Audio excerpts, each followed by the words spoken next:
اللهم صل على سيدنا محمد وعلى آل سيدنا محمد كما صليت على إبراهيم وعلى آل إبراهيم في العالمين إنك حميد مجيد. قال الله تبارك وتعالى في كلامه المجيد: أعوذ بالله من الشيطان الرجيم. بسم الله الرحمن الرحيم.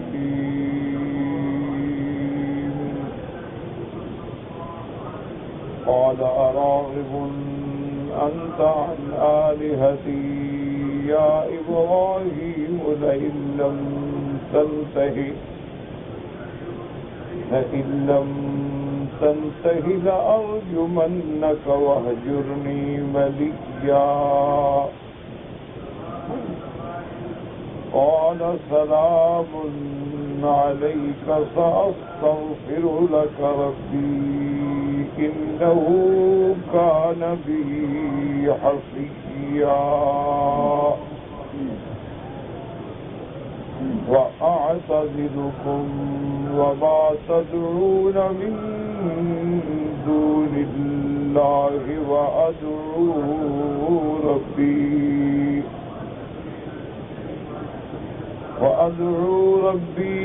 عسى ألا أكون بدعاء ربي شقيا. اللہ تبارک و تعالی نے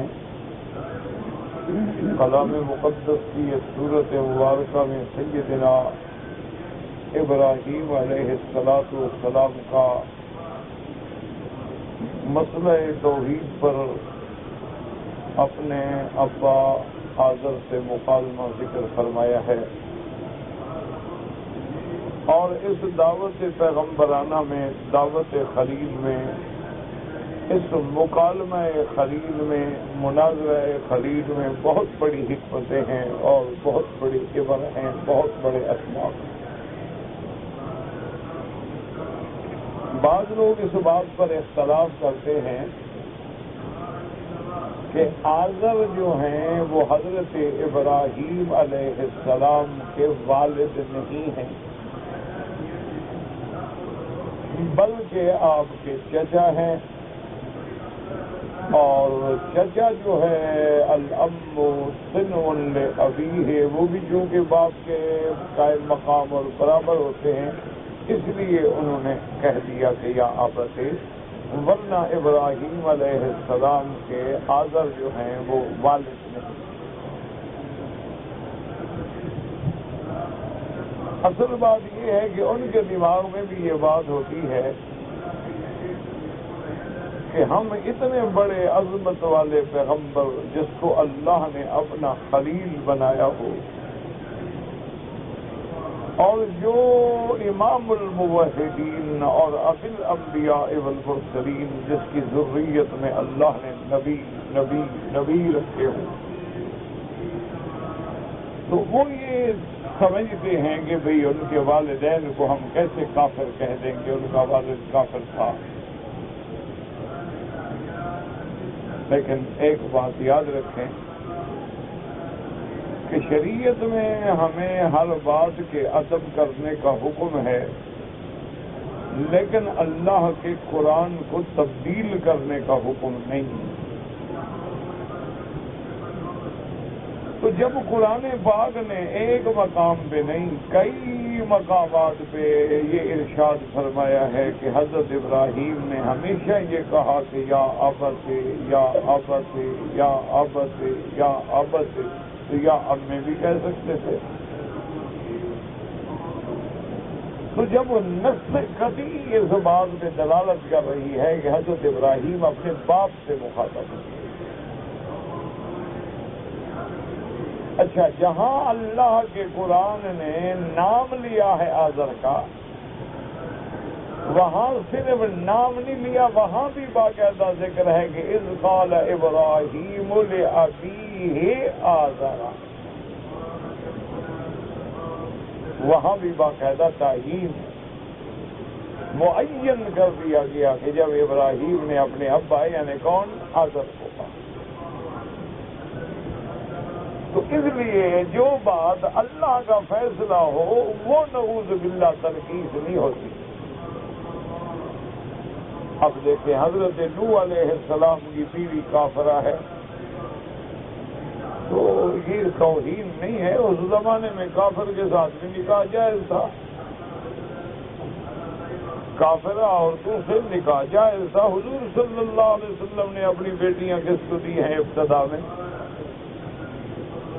ابھی تو آپ کو نبوت بھی نہیں ملی, اور آپ کے دونوں داماد جو تھے وہ کفر پہ تھے. پھر اللہ نے مہربانی کی کہ بعد میں اسلام نصیب ہوا. تو اس لیے ایسی باتوں کو ادب خود بنایا نہیں جاتا. اصل ادب وہ ہے جو اللہ تبارک و تعالی ہمیں سکھلاتے ہیں, قرآن میں پڑھاتے ہیں. جو حقیقت ہے وہ حقیقت, اس کو نہیں بدلا جاتا. اب دیکھیں کہ ابھی اللہ حضور کے رشتہ دار ہیں. بعض کہتے ہیں چچا, لیکن پورے قرآن مقدس میں اللہ نے ان کی مذمت میں سورت اتاری ہے, اور پھر صرف ابی لہب نہیں ان کی بیوی کا بھی ذکر کیا کہ تبت یدا ابی لہب وتب. تو اب کوئی کہے کہ جی چونکہ وہ نبی کے چاچا ہیں لہذا ہم قرآن کی یہ سورت پڑھنا ہی چھوڑ دیں, تو یہ تو بہت بڑی جہالت ہے. یہ تو اللہ تبارک و تعالیٰ کا نظام قدرت ہے کہ توفیق ہدایت جو ہے وہ اللہ کے ہاتھ میں ہے. من یہدہ اللہ فلا مضل لہ ومن یضللہ فلا ہادی لہ. وہ جس کو ہدایت دیں کوئی گمراہ نہیں کر سکتا, اور جس کو گمراہ کر دیں کوئی ہدایت نہیں. اسی لیے میرے آقا نے رحمت دو عالم نے سیدنا محمد مصطفیٰ نے صلی اللہ علیہ وسلم نے فرمایا کہ القلوب بین اصابع الرحمن, کہ تمام دنیا کے دل جو ہیں وہ اللہ کی انگلیوں میں ہیں, جیسے ان کی شان کو زیبا ہے. یقلبها کیف یشاء ویصرفها کیف یشاء, جیسے چاہے پھیر دے. وہ چاہیں ہدایت کی طرف پھیر دیں اور چاہیں تو گمراہی کی طرف پھیر دیں. اللہ تبارک و تعالی ہی مقلب القلوب. اسی لیے میرے محبوب کی یہ کثرت سے دعا ہوتی تھی, یا مقلب القلوب والابصار ثبت قلوبنا علی دینک, کہ دلوں کے پھیرنے والے ہمارے دلوں کو دین پہ جما دے, ثابت قدم رکھے. اس لیے ہمیشہ سمجھ لیں کہ نوح علیہ السلام کی بیوی کافرہ ہے, لوط علیہ السلام کی بیوی کافرہ ہے. اچھا, فرعون جو سب سے بڑا بدبخت کافر ہے اس کی بیوی مومنہ ہے. نوح علیہ السلام کا بیٹا کافر ہے. حضرت آدم علیہ السلام کا بیٹا قابیل کافر ہے. اچھا, اولاد آدم میں کتنے مسلمان ہیں اور کتنے کافر ہیں؟ تو سارے اولاد آدم نا. جو کافر ہیں وہ بھی تو آدم کی اولاد ہیں, یہودی ہیں, نصرانی ہیں, عیسائی ہیں, ہندو ہیں, سب اولاد آدم ہیں. تو اب یہ کہا جائے کہ اولاد آدم چونکہ کافر ہے لیکن ہم ادب سے نام نہیں لیں گے, یہ بات نہیں ہوتی. یہ محض تخیلات ہیں کہ اللہ کے قرآن کو اور اللہ کے نصوص کو بدل ڈالا جائے, اور ایک دفعہ بھی آیت نہ ہو. جب متعدد بار آیات کا ذکر ہو تو ہمیں یہ ماننا پڑے گا کہ ابراہیم علیہ السلام کو اپنے والدین کو بھی چھوڑنا پڑا, اپنا وطن بھی چھوڑنا پڑا, اپنے علاقہ بھی چھوڑنا پڑا, صرف اللہ کی توحید کے لیے آزمائش آئی. اس لیے ابراہیم علیہ السلام بار بار کہہ رہے ہیں یا ابتی یا ابتی یا ابتی۔ اب جب حضرت ابراہیم علیہ السلام نے اپنے ابا کو مخاطب کیا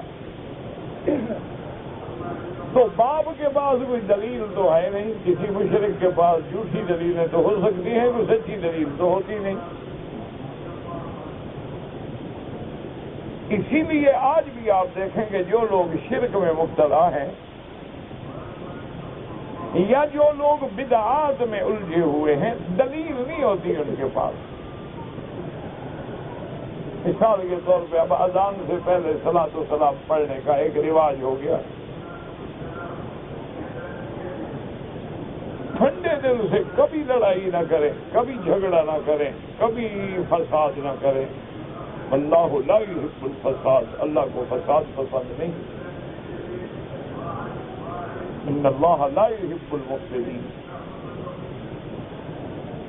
ان میں کسی سمجھدار آدمی کو آپ علیحدہ بٹھا کے کہیں کہ حضرت مہربانی فرما کے اذان سے پہلے صلاۃ و سلام پڑھنے کے بارے میں، آخر حضور کی زندگی میں بھی تو اذان ہوئی ہے، وہ ایک نہیں ہوئی، کتنی اذانیں ہوئی؟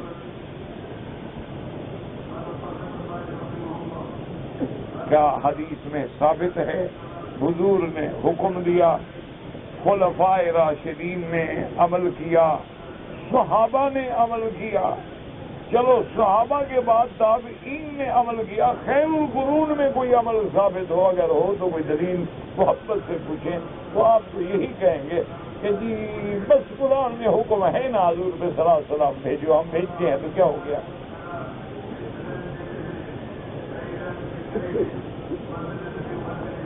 بڑے سے بڑا بھی ان کا کوئی پڑھا لکھا آدمی بھی ہو، بس یہی کہے گا جی قرآن میں نہیں ہے کہ اللہ کے نبی پہ درود بھیجو، سلام بھیجو، یہ تو اللہ کا حکم ہے، ہم بھیجتے ہیں تو کیا ہو گیا؟ لیکن ایک اصول یاد رکھو، سلام پڑھنے کا حکم ہے، صلاۃ پڑھنے کا حکم ہے، لیکن ہر جگہ کا، مقام کا، وقت کا، زبان کا تعین ہے۔ اب آپ جب نماز شروع کرتے ہیں اللہ اکبر تو آپ درود نہیں پڑھیں گے، حالانکہ قرآن کا حکم تو ہے درود پڑھو، تو کیوں نہیں پڑھتے ہو؟ رکوع میں جانے کے بعد آپ رکوع میں کبھی درود نہیں پڑھتے، آپ سجدے میں کبھی درود نہیں پڑھتے، کیوں؟ اللہ کا حکم تو ہے کہ میرے نبی پہ درود سلام بھیجو، پھر سجدے میں بھی بھیجو، رکوع میں بھی بھیجو، نماز کی ابتدا میں بھی بھیجو۔ تو معلوم ہوا کہ وہی پڑھیں گے جہاں اللہ کے نبی نے پڑھایا ہے، جہاں نہیں پڑھایا ہے وہاں نہیں پڑھیں۔ اب دیکھیں نا، آپ حجر اسود میں جاتے ہیں، آپ کہتے ہیں بسم اللہ اللہ، اب یہ نہیں کہیں گے کہ بسم اللہ والصلاۃ والسلام علی رسول اللہ، کوئی نہیں کہے گا، تو پھر آپ صلاۃ و سلام کے منکر ہوں گے۔ آپ رکن یمانی پہ ہاتھ پھیرتے ہیں، کہیں گے بسم اللہ اللہ اکبر۔ آپ صفا پہ چڑھتے ہیں، ان الصفا والمروۃ من شعائر اللہ ابدأ کما بدأ بہ اللہ، آپ وہاں نہیں پڑھتے۔ اس لیے ہمیشہ یاد رکھیں کہ باطل کے پاس کبھی دلیل نہیں ہوتی، وہ بیچارہ مصنوعی دلیلوں پہ گزارا کرتا ہے۔ جیسے آپ نے دیکھا ہے نا، جس بندے کی سانس کمزور پڑ جائے تو پھر ایک مصنوعی تنفس دیتے ہیں ڈاکٹر، آکسیجن پہ لگا دیتے ہیں کہ یہ خود تو بیچارہ سانس نہیں لے سکتا، آکسیجن کی مدد سے سانس لیتا رہے۔ یہ شرک و بدعت والے آکسیجن والا سانس تو لے سکتے ہیں، قرآن و سنت والا سانس نہیں لے سکتے، دلیل ہی نہیں، کہاں سے لے آئے؟ اس لیے پھر بیچارے آئیں بائیں شائیں کریں گے، یا ادھر کی بات ادھر ڈالیں گے، ادھر کی ادھر ڈالیں گے، اور نہیں تو پھر لڑائی کریں گے۔ دیکھیں آپ حضرت ابراہیم نے کیسے دلائل دیے کہ یا ابتے یا ابتے یا ابتے۔ اب دیکھیں باپ کیا کہتا ہے، ورنہ کوئی دلیل دیتے نا، بھائی دلیل کا جواب دلیل سے دیتے نا۔ ابراہیم علیہ السلام نے فرمایا کہ ما لا یسمع ولا یبصر، نہ سنتے ہیں نہ دیکھتے ہیں نہ نفع نقصان دے، کہتا نہیں سنتے ہیں تو دلیل دیتے ہیں نا۔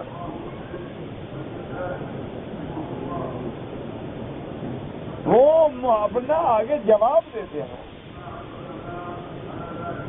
ان نے فرمایا یا ابت لا تعبد الشیطان، میرے ابا شیطان کی اطاعت نہ کرو۔ وہ کہتے نہیں نہیں، شیطان کی اطاعت میں نہیں کر رہا، میں تو اللہ کی اطاعت کر رہا ہوں۔ کیا حکم ہے اللہ کا؟ کوئی دلیل دیتے، لیکن باطل کے پاس دلیل کہاں؟ ان کے پاس تو بات سوائے جھوٹ کے، کذب کے، افترا کے، یا پھر جھگڑا، پھر لڑائی۔ اب دیکھیں کہ ابراہیم علیہ السلام کو باپ کیا جواب دیتے۔ قال اراغب انت عن آلہتی یا ابراہیم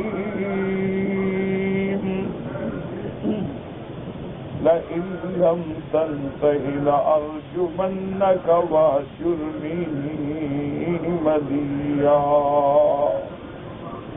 اب ابا جواب کیا دیتے ہیں؟ فرماتے ہیں ابراہیم تم میرے خداؤں سے منہ پھیر چکے ہو،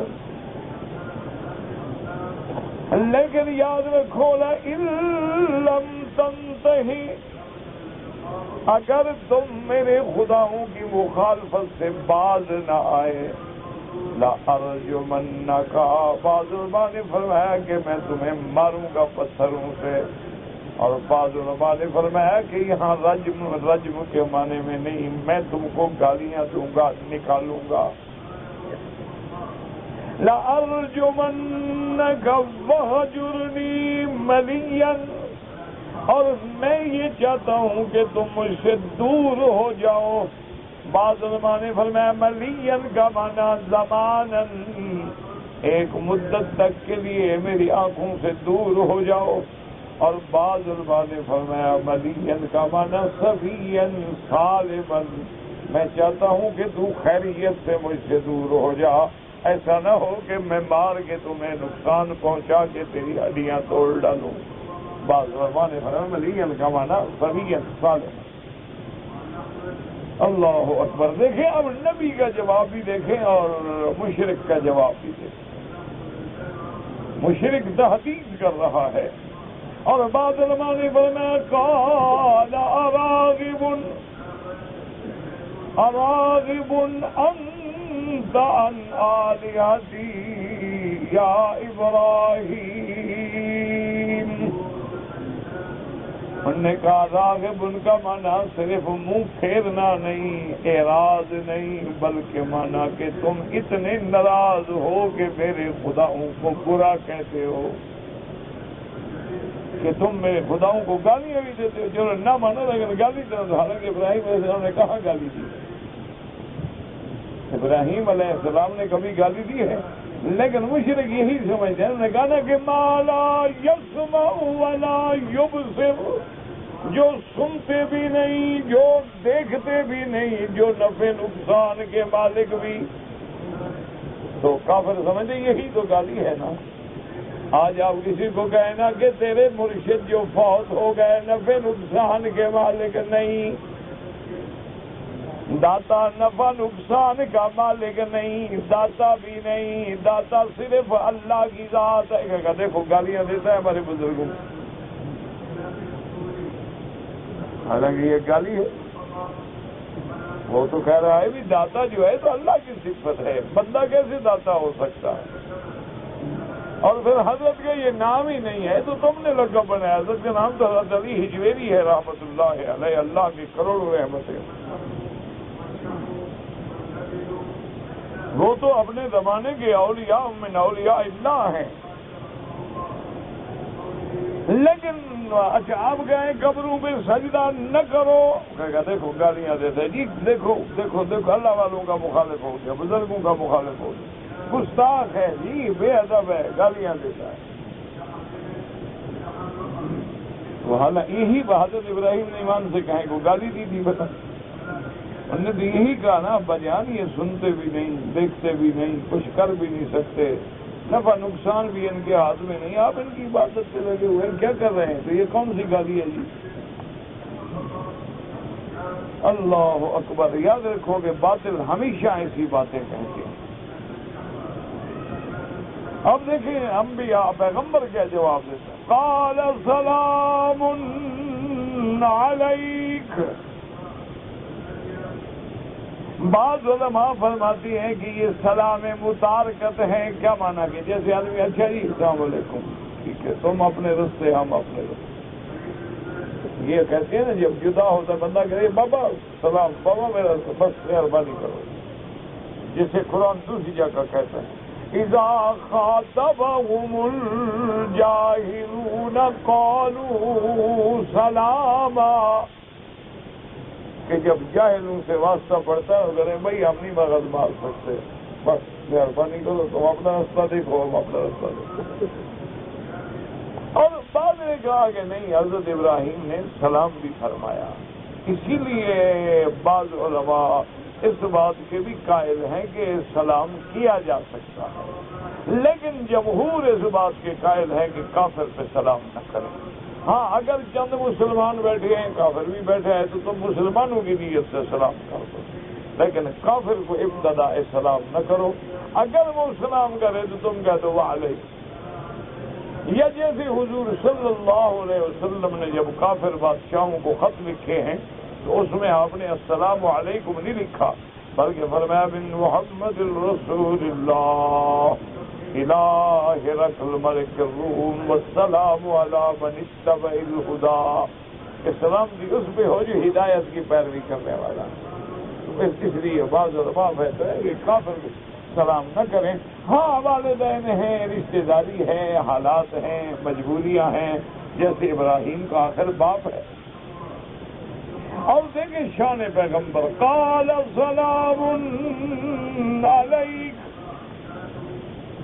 سأستغفر لك ربی انہ کان بی حفیا۔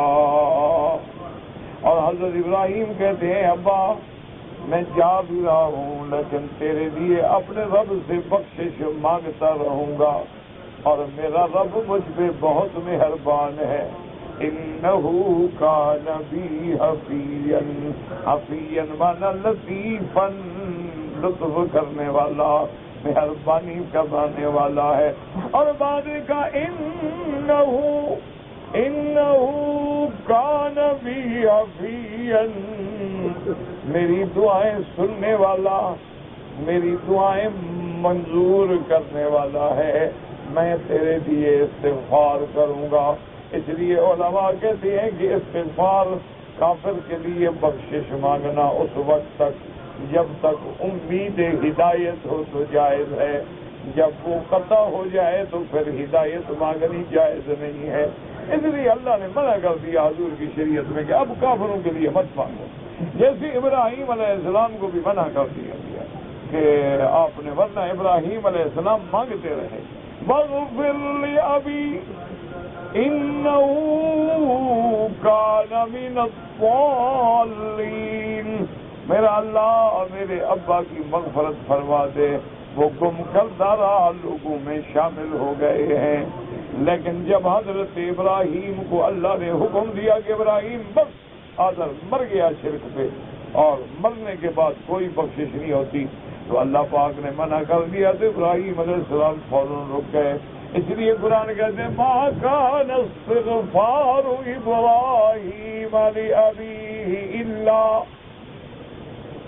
الا عن موعدۃ وعدہا ایاہ فلما تبین له انه عدو للہ تبرأ منہ، بس ایک وقت تھا جب اللہ نے وضاحت فرما دی، ابراہیم مانگنے سے ہٹ گئے۔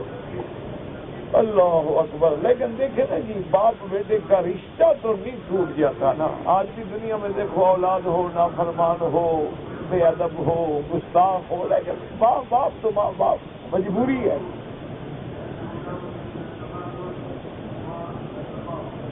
قیامت والے دن جب میدان حشر ہوگا اور آدر کو فرشتے پکڑ کے گھسیٹ کے جہنم کی طرف لے جا رہے ہوں گے، تو اس دن اللہ رحمت کرے، دعا کرو اللہ وہ منزل آسان فرما دے، اللہ قبر بھی آسان فرما دے، حشر بھی آسان فرما دے۔ بڑا مشکل بات ہے، دیکھیں نا جی کتنا بڑا مقام۔ اسی لیے بعض مفسرین نے جو قرآن کی آیت ہے نا، یوم یفر المرء من اخیہ وامہ وابیہ وصاحبتہ وبنیہ۔ بعض علماء نے لکھا کہ یہ عام ہے، یعنی وہ قیامت کا دن ایسا ہوگا کہ آدمی ماں باپ سے، باپ بیٹے سے، بیٹا باپ سے، بیوی خاوند سے، خاوند بیوی سے بھاگتا ہوگا۔ اور بعد نے فرمایا کہ وہ اشارہ ہے کہ جب ابراہیم ابا سے علیحدہ ہوں گے، کیوں ابے کی کیسے سفارش کریں، وہ تو کفر پہ مر گیا۔ اسی طرح بھائی بھائی سے، جیسے حابیل قابیل سے، کہ اب اس ظالم کی کیسے سفارش کریں۔ باپ بیٹے سے، نوح علیہ السلام اب بیٹے کو کیسے چھڑائیں، وصاحبتہ، اب لوط علیہ السلام اپنی کافرہ بیوی کو کیسے چھڑائیں۔ تو بعض علماء نے فرمایا یہ منظر حقیقی ہو، اس لیے جب ملائکہ لے جا رہے ہوں گے آذر کو گھسیٹ کے، اور نظر پڑے گی ابراہیم کی تو آخر بیٹا ہے اور خلیل اللہ ہے، اللہ کا شان والا پیغمبر ہے، تو وہی بھی پکار اٹھیں گے، کہیں گے مولا تیرا وعدہ تھا کہ آج میں اپنے انبیاء کو، اپنے دوستوں کو رسوا نہیں کروں گا، یوم لا یخزی اللہ النبی والذین آمنوا معہ، میرا مولا تیرا وعدہ ہے کہ تو اپنوں کو آج رسوا نہیں کرے گا۔ اس سے بڑی رسوائی کیا ہوگی کہ میرا باپ جہنم میں جا رہا ہے۔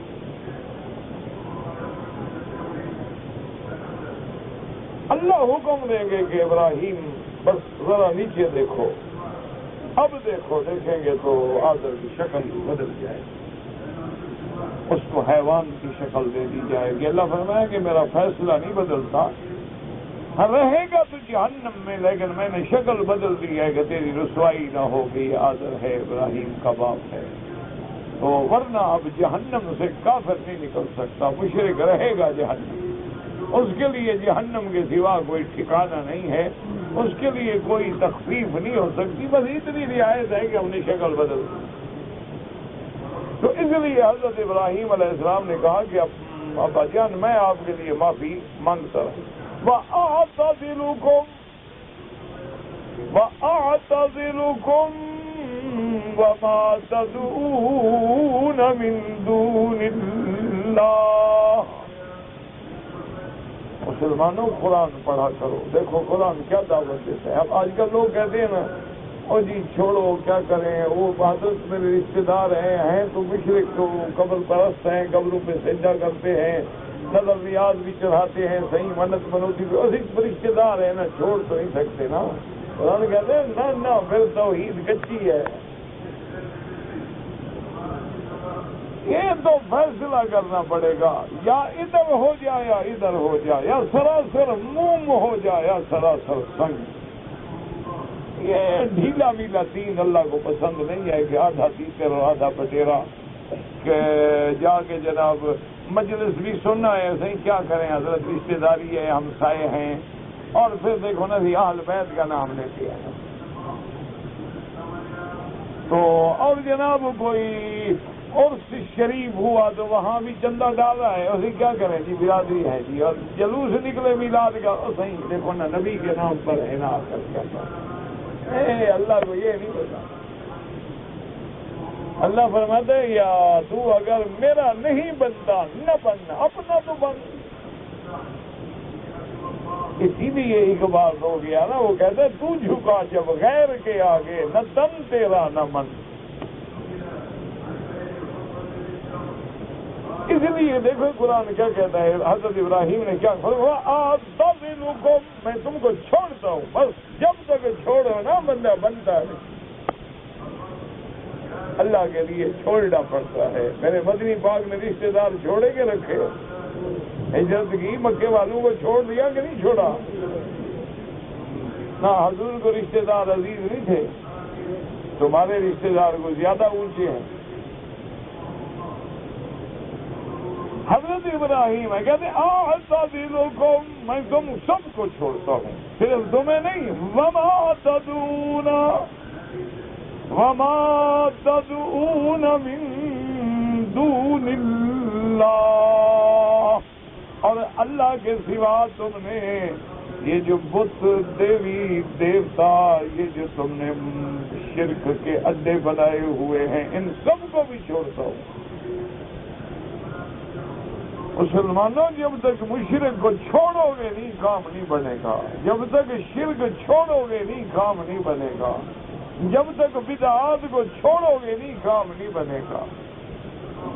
دیکھو نا، تمہارا بھائی سے جھگڑا ہو، اس کے بیٹے کی شادی ہو، وہ دعوت دینے اگر نہیں جی نہیں میں نہیں جاتا، میرے بھائی ہمارا جھگڑا ہے جی، مصری میری فلانی بات نہیں مانی، آج بیٹے کی شادی کا وقت آ گیا ہے تو آ گیا دعوت دینے کے لیے، میں جناب بالکل نہیں جاؤں گا۔ اللہ فرماتے اپنے جھگڑوں کے لیے ضد کرتے ہو اور میرے دشمنوں سے یاریاں رکھتے ہو، پھر کہتے ہو ہم واحد بھی ہیں۔ تمہارا مخالف ہو تو اس کی تو شادی میں بھی نہیں جاتے، اس کی تو دعوت میں بھی نہیں جاتے۔ اچھا کوئی اور دوست گیا یا تو میرے ساتھ چلے ہو گیا، نہیں جناب ہماری دشمنی ہے، کمال کر رہے ہیں، ہم کیسے اس کا پانی پیئیں، ہم تو اس کے علاقے سے بھی نہیں جاتے۔ تو اللہ فرماتے تمہیں اپنے دشمنوں سے اتنا غیرت ہے اور میرے دشمنوں سے کوئی غیرت نہیں۔ ابراہیم نے کہا صرف تمہیں نہیں، میں تمہارے خداؤں کو بھی چھوڑتا ہوں، سب کو چھوڑ کے اور کس کو پکاروں گا؟ وَأَدْعُو رَبِّي، میں اسی کی اطاعت کروں گا، اسی کو پکاروں گا، اسی کی عبادت کروں گا، اور مجھے یقین ہے میرا خدا مجھے ناکام نہیں کریں گے، مجھے اپنے دروازے سے محروم نہیں کریں گے۔ اللہ تبارک و تعالیٰ میری مدد کرے۔ وَأَدْعُو رَبِّي عَسَىٰ أَلَّا أَكُونَ بِدُعَاءِ رَبِّي شَقِيًّا۔ اب دیکھیں قرآن کہتا ہے کہ جب ابراہیم نے میرے لیے گھر چھوڑا، میرے لیے خاندان چھوڑا، میرے لیے والدین چھوڑے، تو پھر ہم بھی بدلہ دیتے ہیں، ہم بھی تو ارحم الراحمین ہیں نا، اللہ بھی بدلہ دیتے ہیں نا برابر۔ فَلَمَّا اعْتَزَلَهُمْ وَمَا يَعْبُدُونَ مِن دُونِ اللَّهِ، اللہ فرماتے ہیں جب ابراہیم نے ان کو چھوڑ دیا، والدین کو چھوڑ دیا، رشتے داروں کو چھوڑ دیا، ان کی عبادت کرنے کے گرو کو چھوڑ دیا، ہم نے کیا بدلہ دیا بابا؟ وَهَبْنَا لَهُ إِسْحَاقَ وَيَعْقُوبَ وَكُلًّا جَعَلْنَا نَبِيًّا۔ اللہ فرماتے ہیں ہم نے کافروں کے بدلے اسحاق دیا، اس آزر کے بدلے ہم نے ایسے بیٹے دیے کہ اسحاق بھی نبی، اسحاق کا بیٹا یعقوب بھی نبی، یعقوب کا بیٹا یوسف بھی نبی۔ اللہ نے فرمایا تم نے میرے لیے مشرکوں کو چھوڑا، میں نے بھی پھر تمہیں نبی دیے، میں نے بھی پھر تیرے خاندان کو نبوت کے لیے چن لیا ہے، ہم نے بھی تمہیں بدلہ دیا ہے کہ صرف اولاد ہی نہیں بلکہ اولاد ایسی بھی کہ حضرت اسحاق، حضرت یعقوب، اور پھر صرف اولاد وَكُلًّا جَعَلْنَا نَبِيًّا۔ اللہ نے حضرت اسحاق کو بھی نبی بنایا، حضرت اسحاق کے بیٹے حضرت یعقوب کو بھی نبی بنایا، یعقوب کے بیٹے حضرت یوسف کو بھی نبی بنایا، اور ابراہیم کو اللہ نے اسماعیل دیا، اور اسماعیل سے ایک در یتیم محمد الرسول اللہ عطا فرمایا۔ مسلمانوں تم بھی اللہ کے لیے کبھی مشرکوں کو چھوڑ کے دیکھو، بدعت والوں کو چھوڑ کے دیکھو، دیکھو اللہ بدلہ دیتا ہے کہ نہیں دیتا؟ ڈرے نہ کرو جی ہم کہاں جائیں گے، نہیں، اللہ خود پھر رشتے دار بدل دیتا۔ وَوَهَبْنَا لَهُم مِّن رَّحْمَتِنَا وَجَعَلْنَا لَهُمْ لِسَانَ صِدْقٍ عَلِيًّا۔ اللہ فرماتے ہیں پھر ہم نے اپنی رحمت سے اس کو ایسی اولادیں دی اور پھر ہم نے اس کے ذکر کو قیامت تک کے لیے بلند کر دیا کہ قیامت تک کے لیے ہر مسلمان نماز پڑھتا ہے، کوئی نماز ایسی نہیں جس میں ابراہیم کا نام نہ لیتا ہو۔ اللہم صلی علی محمد وعلی آل محمد کما صلیت علی ابراہیم وعلی آل ابراہیم فی العالمین انک حمید مجید۔ تو یہاں بھی یعنی قیامت تک کے لیے اللہ نے آپ کو ثناء حسن نصیب فرمائی، آپ کی شان کو قیامت تک کے لیے بلند کر دیا۔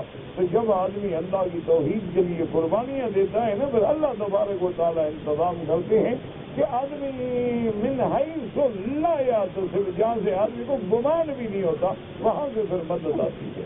لیکن شرط یہ ہے کہ تم اللہ کے راستے سے پکے ہو جاؤ، ڈٹ جاؤ۔ تھوڑا بہت رگڑا تو لگتا ہے نا، رگڑا شگڑا تو لگتا ہے، امتحان تو ہوتا ہے نا۔ تم ایک مٹی کا گھڑا خریدتے ہو، اس کو بھی بجاتے ہو، جب خدا کے بنو گے تو خدا بھی تو امتحان لے گا۔ نبلونکم بشیء من الخوف والجوع ونقص من الاموال والانفس والثمرات وبشر الصابرین۔ اگر تم صبر کر کے جم گئے تو پھر اللہ بھی بدلے دیتے ہیں۔ دعا کریں اللہ ہمیں صحیح معنی میں توحید نصیب فرمائے، اس پہ استقامت نصیب فرمائے اور اسی پہ موت نصیب فرمائے۔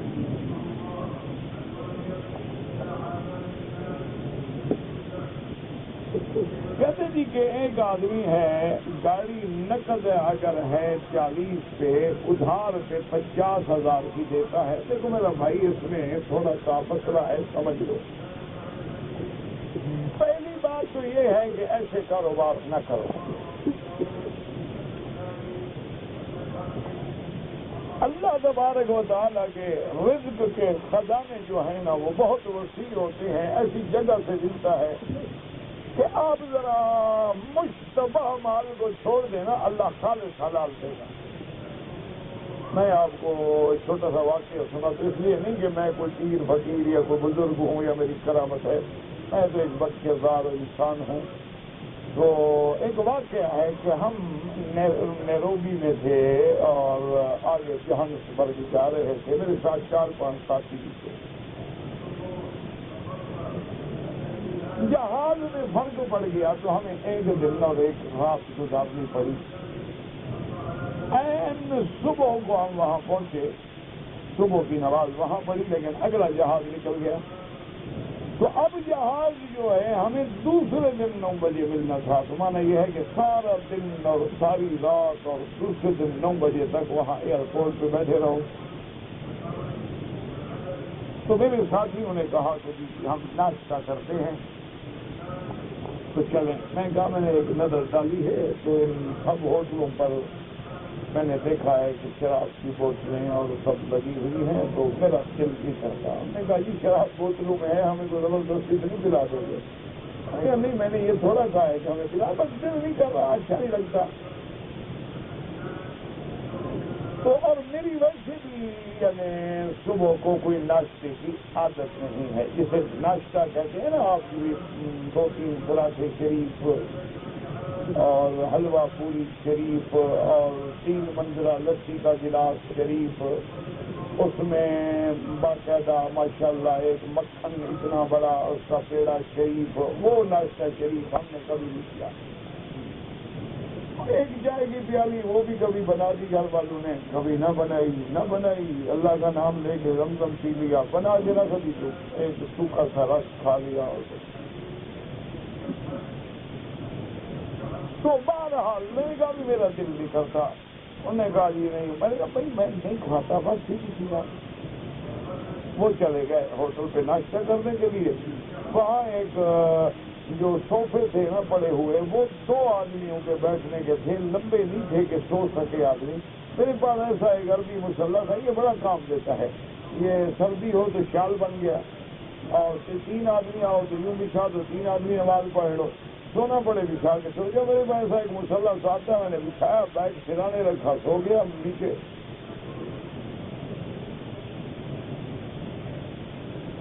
ابھی یقین کریں کہ زیادہ سے زیادہ 10 یا 15 منٹ گزرے ہوں گے کہ ایک آدمی نے ایسے بڑے آرام سے مجھے دبایا اٹھانے کے لیے. میں نے آنکھ کھولی, میں کیا بات ہے؟ میں نے کہا جی حضرت ہم سب آپ کے انتظار میں ناشتے کے لیے بیٹھے ہیں. وہ میرا ایک دوست ہے, ان کا بیٹا تھا کراچی کے, تو انہوں نے کہا بھی مجھے دعا دیں. انہوں نے کہا حضرت یہ ہے کہ سارے ساتھی انتظار کر رہے ہیں, مہربانی کریں. تو مجھ کو اٹھایا اور وہاں لایا. تو جماعت تھی وہ جا رہی تھی, وہ بھی جان پر جا رہے, ان کا بھی جہاز ویسٹ ہو گیا. تو وہ کراچی سے ماشاءاللہ کوئی پتہ نہیں کوئی انواع و اقسام کے چیزیں بنا کے بڑے بڑے ٹفن کیریئر گھر کے لائے ہوئے تھے. تو میں نے کہا یار میرے ساتھی ہیں, ان کو بھی پھر بلایا. میں نے کہا جی جتنے مرضی ہے بلا لیں. تو بہرحال ان کو بھی ہم نے بلایا. تو اگر میں نے وہاں تھوڑی سی احتیاط کر لی تو اللہ نے رزق فوراً پہنچا دی. اور ایسا پہنچا ہے کہ میں سمجھتا ہوں کبھی اپنے گھر میں بھی میں نہیں کھایا ہوگا. یہ تھوڑا سا آدمی کو اللہ پر یقین ہونا چاہیے. میں آگرہ میں گیا, فتح پور سیکری جا رہا تھا, تو سارا راستہ میں نے رات کا بھی کھانا نہیں کھایا. وہ کھانا دینے والے تھے ہندو, اور میری طبیعت نہیں برداشت کر رہی.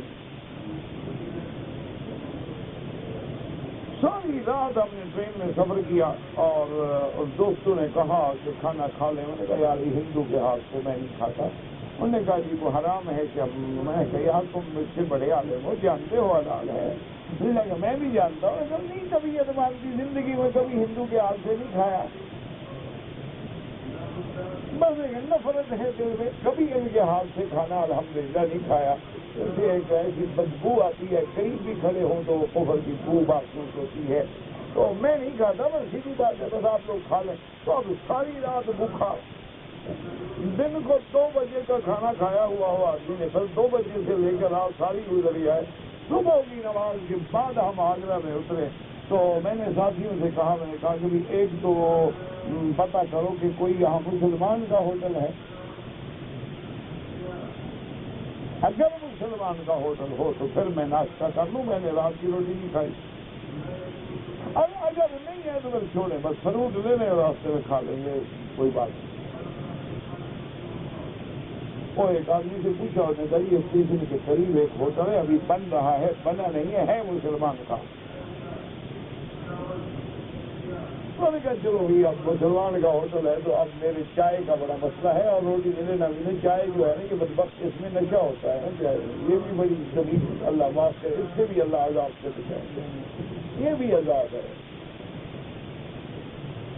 اس میں بھی وہ کیفین ہوتی ہے نا, اس کا ایک نشہ ہوتا ہے, آدمی چھوڑ نہیں سکتا.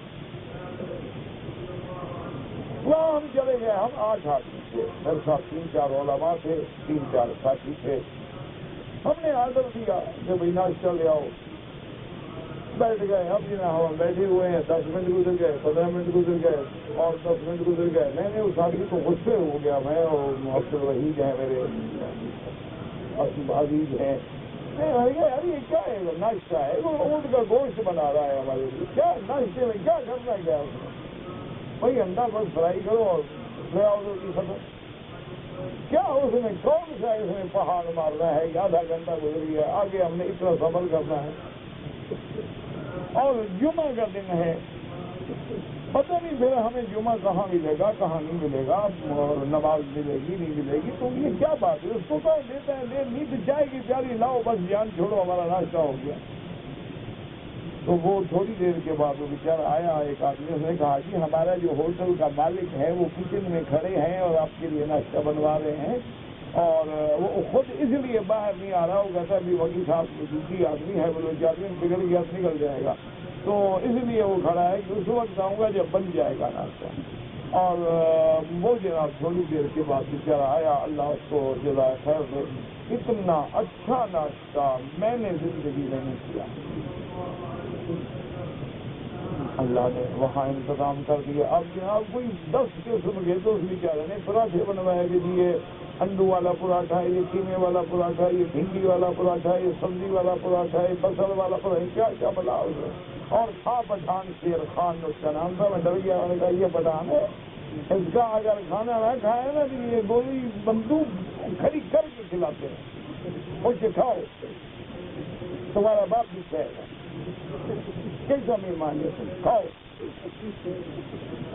یہ شیر خان ہے تو ہم تو بلی بھی نہیں ہے, تو چپ کر کے بیٹھے رہو, کھا لو. تو اس نے مجھے بتایا, اس نے کہا کہ منا نوکر سے کہا کہ گاڑی میری لے آؤ. اس کی گاڑی کی مرسیڈ تھی, تو اس علاقے میں مرسیڈ رکھنا کو عام آدمی کی بات تھوڑی ہوتی ہے. وہ گاڑی لے آیا, اس نے کہا اس میں کیسے چلاؤ, تو میری تقریب ہے. جو ہے نا میرے پاس 2000 کیسے ہے آپ کی تقریب کا. تو میرے تو آج پتہ نہیں, میرے گھر میں تو چاند نکل آیا کہ مودی صاحب میرے ہوٹل پہ آ گئے اور آپ جلدی کریں. اب یہ ہے کہ صرف یہ ناشتہ نہیں ہے, آپ کو واپسی پہ کھانا بھی میرا کھانا ہوگا, ورنہ میں یہاں سے آپ کو ٹرین پہ چل نہیں ہوں گا. خلاص میں بھی پٹھان ہوں, آپ بولو کہ میں پٹھان ہوں. اللہ اس کو جدائے خیر سے.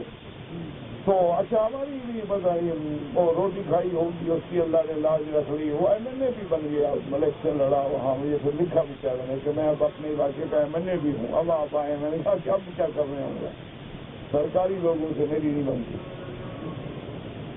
تو بہرحال میرا بھائی کوشش کرو یہ قسطوں والے کاروبار سے بچو, میرے کہنے کا مقصد یہ تھا.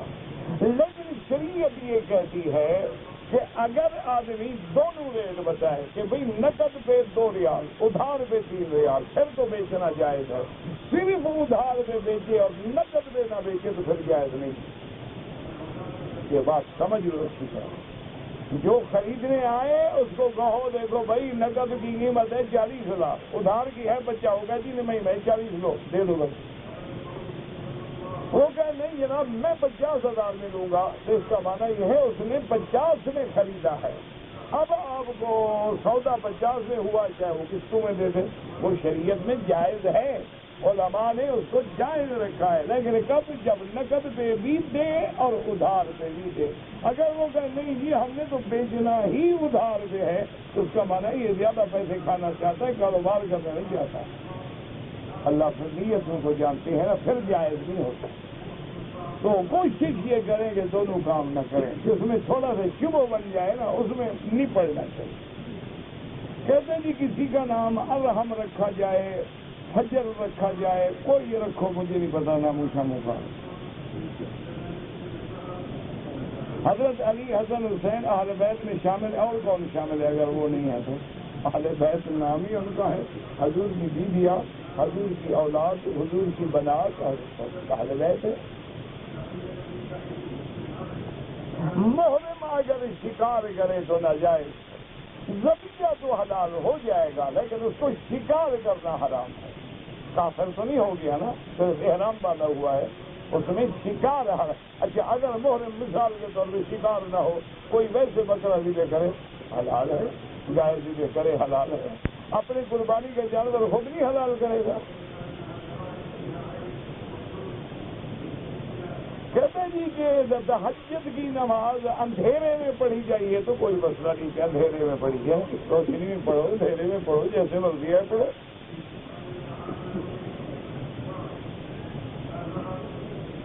وہ تو مانا ہوتا ہے کہ ذرا سکون ہوتا ہے نا, بھی کوئی دیکھ نہیں رہا, کوئی سن نہیں رہا, تیری توجہ بھی ادھر ادھر نہیں ہٹ رہی. اگر تم نے لائٹ آن کر دی تو ماشاءاللہ تصویریں لگی ہوئی ہیں, کہیں بیگم صاحبہ کی اور کہیں کسی فلم سٹار کی, تو انشاءاللہ الحمدللہ رب العالمین, اور نظر تو ادھر ہوگی انشاءاللہ, تو تہجد ہو گئی ماشاءاللہ. ورنہ اندھیرے میں پڑھو, روشنی میں پڑھو, سب جیسے. میں نے اپنے صفا مروا دوڑنے کے بعد اپنے اور اپنے بیٹے کے بال نائی سے چھوٹے, اگر سارے سر سے بال چھوٹے کرائے ہیں پھر ٹھیک ہے. اگر ادھر سے تھوڑے کاٹ لیے, ادھر سے تھوڑے کینچی سے کاٹ لیے جیسے عورتیں کاٹتی ہیں, تو بال بھی کٹواؤ اور ایک بکری دم بھی ادا کرو.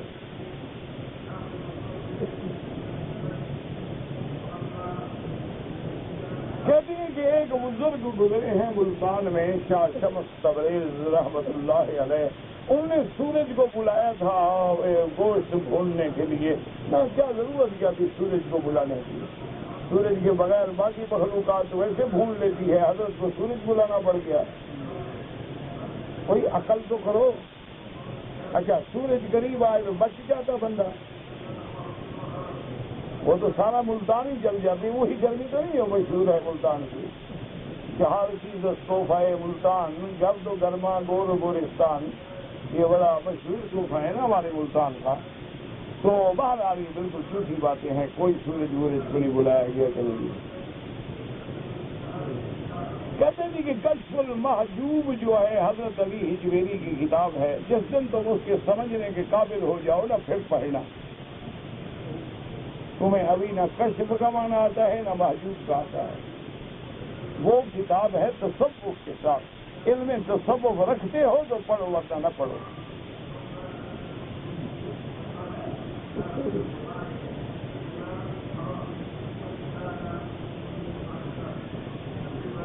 کہتے ہیں کہ وہ شیطان نے جو لوگوں کو تو تصویر بنا کے دیا تھا بد نسوان کی، ابھی موجود سارے بت جو ہیں یہ وہی تو ہیں اور کیا ہے، بس شکلیں بدل گئی.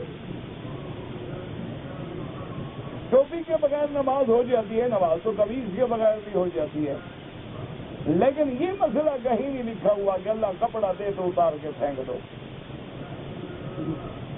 ہے کہ یہ ہے کہ تمہارے پاس کپڑا نہیں ہے پڑھ لو، کوئی بات نہیں. قمیض بھی نہیں ہے پڑھ لو. اگر کپڑا اللہ نے دیا ہے تو یا بنی آدم خذوا زینتکم عند کل مسجد، کہ جب نماز کے لیے آؤ تو پوری تیاری کر کے آؤ. جنگ جبل جو تھی بی بی عائشہ اور حضرت علی کے درمیان ہوئی اور دشمنوں نے منافقوں نے کرائی تھی. دونوں کا کوئی قصور نہیں تھا، دونوں جنگ نہیں چاہتے تھے. دشمنوں نے اسباب ایسے پیدا کر دیے کہ لڑائی ہو گئی. اس لیے اللہ دونوں سے راضی ہیں، رضی اللہ عنہم ورضوا عنہ. ماں باپ کے لیے عمرہ بالکل کر سکتے ہو، حج بھی کرو عمرے بھی کرو. میری بہن مصیبت میں اللہ سب کی مصیبتیں رفع کرے. دعا کرو اللہ ہر مسلمان کی بیٹیوں پہ پریشانیاں دور کرے، اور جن کے گھروں میں نوجوان بچیاں ہیں اللہ ان کے رشتے آسان فرمائے اور باحیا رشتے نصیب فرمائے. احرام باندھنے کے لیے اگر میں نے جانا ہو تو مسجد عائشہ جاؤ، جیرانہ جاؤ، جہاں جاؤ حد حرم سے باہر جاؤ. یا رسول اللہ جو کہتے ہیں یا حرف ندا ہے، اللہ کے سوا کہیں بھی نہیں استعمال ہو سکتا. اگر ایک آدمی نے عمرہ کیا، سر پہ اس طرح پھروا لیا، دوسرے دن اگر عمرہ کرے پھر بھی اس طرح پھروانا ہوگا، چاہے بال ہوں یا نہ ہوں. 10 عمرے کرے 10 دفعہ اس طرح پھروانا پڑے گا. 4 مذہب کو چھوڑ کر ایک نبی کے مذہب پہ چلنے والا، تو نبی کا مذہب الگ ہے، 4 الگ ہیں، یعنی ماشاءاللہ. تو اب سارے حرم کے دروازے بند کر کے ایک دروازے سے نکلو، نتیجہ کیا نکلے گا؟ انشاءاللہ حاجی آدھے بن جائیں گے. تو کوئی یہاں سے آیا کوئی یہاں سے آیا، آ تو کعبے میں رہا ہے. یہ 4 ائمہ جو ہیں یہ نبی پاک کے فرمان کو نکھار کے سنوار کے، جیسے سونا ہے آپ جو سنار کو دیتے ہیں تو وہ گلو بند بنا دیتا ہے، انگوٹھی بنا دیتا ہے، ہار بنا دیتا ہے، ورنہ اصل تو سونا ہے، اصل تو قرآن حدیث ہے.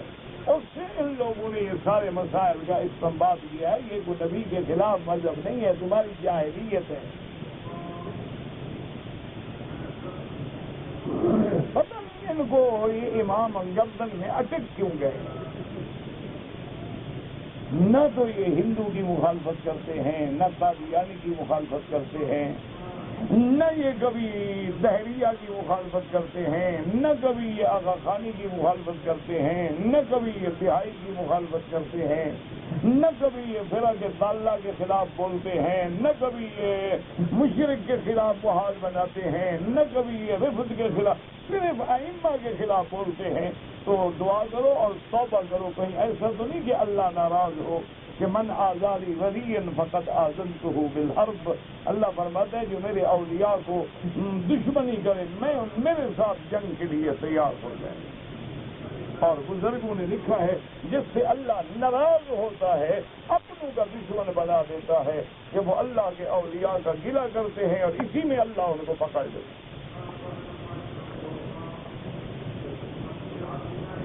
ایک آدمی نے 100 ریال دیا تھا عمرے کے لیے، پھر کوئی حرج نہیں، کرو اگر خرچہ دیا تمہیں اس نے کوئی بات نہیں، کوئی حرج نہیں۔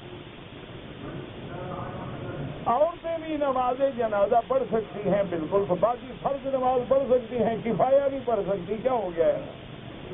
یعنی فرض تو ان کے ہو جاتے ہیں، فرض کفایہ نہیں ہوتا، کیوں بھائی؟ بس ایک لوگوں نے مسئلے ہیں اپنے گھرے ہوئے ہیں۔ معنی یہ ہوتا ہے کہ عورت اپنے گھر سے جنازہ پڑھنے کے لیے نہ آئے، یہ معنی نہیں کہ اگر بیٹھی ہوئی ہے تو پھر بھی نماز نہ پڑھے۔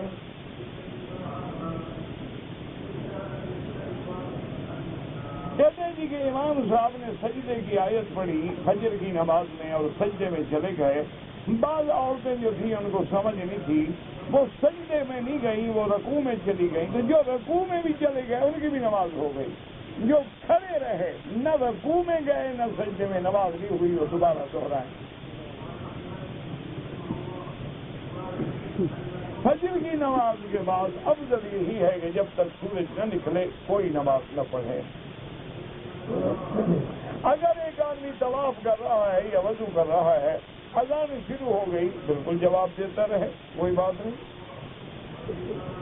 کہتے ہیں جی کہ اسلامی ملکوں نے اپنے پیسے جو ہیں کافروں کے بینک میں رکھے ہوئے، مسلمان نے بینک بنایا نہیں تو کرو کیا؟ تم بینک بناؤ، انشاءاللہ ہم تمہارے بینک میں پیسے رکھیں گے۔ اعتراض کرنا تو آسان ہے نا، پہلے بناؤ تو صحیح نا کچھ۔ تم جو بناؤ گے انشاءاللہ العزیز پھر سبحان اللہ۔ کافروں سے بدبختوں سے کپڑا منگاؤ نا جی، تو لکھا ہوگا 30 یارڈ 30 گز، نکلے گا 31۔ مسلمان سے منگاؤ انشاءاللہ 28 گز ہوگا۔ انہوں نے اپنی ساکھ قائم کی ہے، تم نے بگاڑ دی ہے، تمہارا اعتبار کون کرے؟ مسلمان ہمارے تو ماشاءاللہ کپاس بیچیں تو اندر پتھر بیچتے، وزن کرانا ہو تو رات کو پہلے پانی چھڑکا دیتے ہیں کہ کچھ تو بارہ ہو جائے نا، 200 من پہ پانی ڈالا جائے تو کم از کم 10-20 من تو بڑھ جائے گی۔ جب ہمارا بھائی یہ حال ہوگا تو لوگ کافروں کے بینک پہ اعتبار کریں گے، ہمارے بینک پہ کون اعتبار کرے؟ تم اچھا کام کرو، سارے تمہارا ساتھ دیں گے۔ کہتے جی کہ جب آدمی غسل خانے میں جا کے غسل کر رہا ہے بغیر کپڑے کے، اور وضو کرے بغیر کپڑے کے ننگی حالت میں، وضو ہو جائے گا، غسل ہو جائے گا، تو وضو کیوں نہیں ہوگا؟ مجھے یہ سمجھاؤ۔ اللہ میاں نے عقل نہیں دیا، کو بھوسا بھرا ہوا ہے تمہارے، یعنی جو بڑی چیز ہے غسل تو ہو گیا تمہارا، لیکن وضو کیوں اٹک گیا بیچارہ؟ وضو بھی ہو جائے گا، غسل بھی ہو جائے گا۔ میرا اقامہ گم ہو گیا ہے، میں پریشان ہوں، تو میرا تو پیسے بھی چوری ہو گئے، اس کا کیا خیال؟ انا للہ و انا الیہ راجعون۔ مولوی کے پاس ایک ہی نسخہ ہے کہ بھئی یہ پڑھو، انا للہ و انا الیہ راجعون، اللہم اجرنی فی مصیبتی واخلف علی کل غائبۃ لی منک بخیر۔ اب یہ پڑھتے رہو اور صبر کرو، اور ہمارے پاس ہے کیا؟